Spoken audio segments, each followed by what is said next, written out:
we won't know, and you never know until it's time for the guy to go from being coordinator to being head coach. That's the biggest difference. The Tony Dungy story. He's in Tampa Bay. Somebody comes in and says, hey, when we go to wherever we're going in the preseason, what hotel do you want to stay in? Why are you asking me? You're the coach.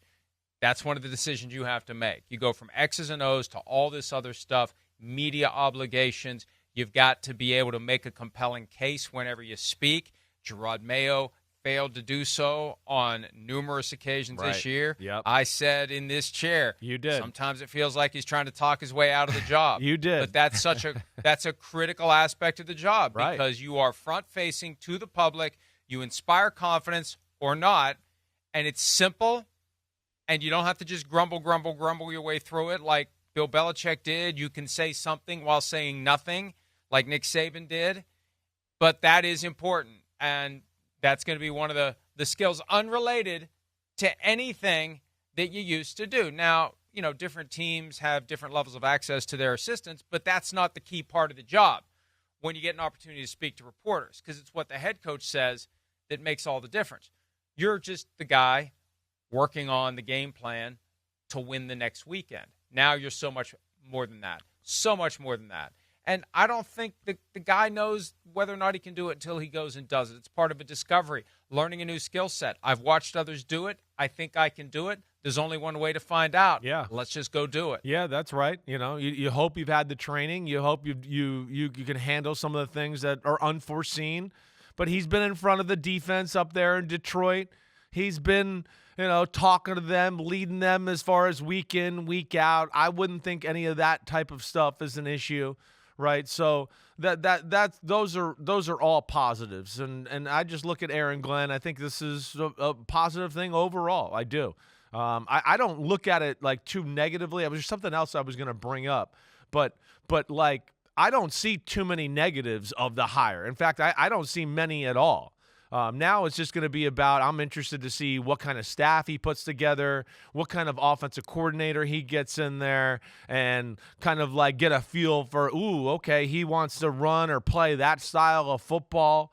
Those are the things that I'm looking towards next as far as just putting that staff together and kind of getting a vision for what this team could be. I think one of the reasons we're both optimistic for Glenn is because there aren't many high-end players who become coaches. And I think one of the reasons is the high-end players, now they put in a lot of work, but not as much work as a coach does. Right. And when they realize... And they usually made a lot of money because they were high-end players. Right. Made a lot of money as a high-end player. Right. It came easy to me because I had a high degree of God-given skills. I could separate myself from my competition, and I liked that feeling. Now, all of a sudden, the money's less. I'm grinding. I can't control the outcome the way I could help control the outcome when I was on the field. Screw this.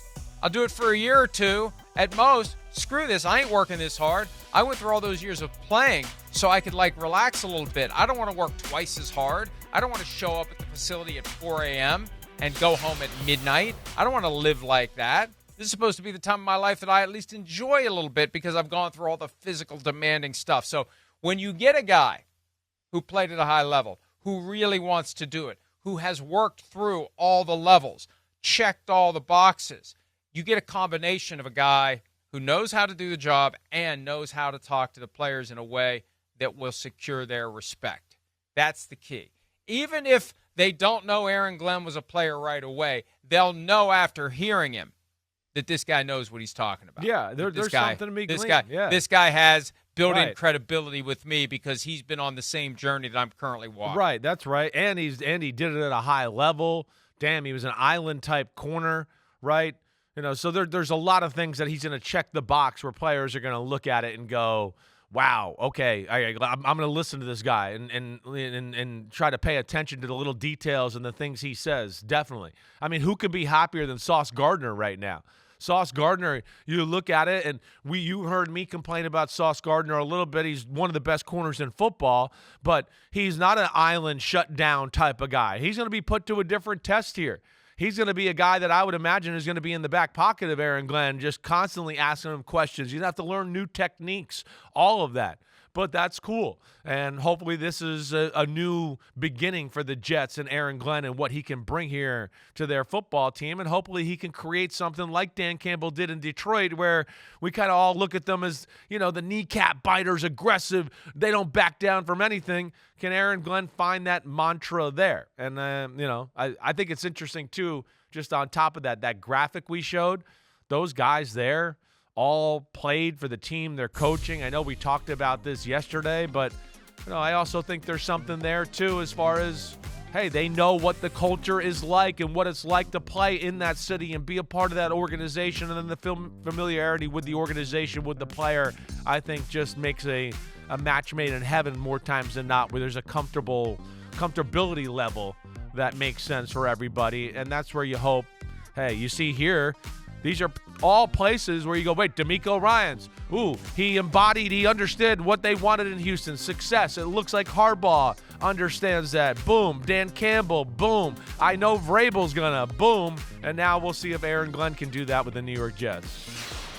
Yeah, I think that's a great point. All those teams potentially will be in the playoffs next year with coaches who played for the teams during their careers. Hi, it's Mike Florio. Thanks for watching PFT on YouTube. Hit subscribe for the latest news and analysis from Pro Football Talk.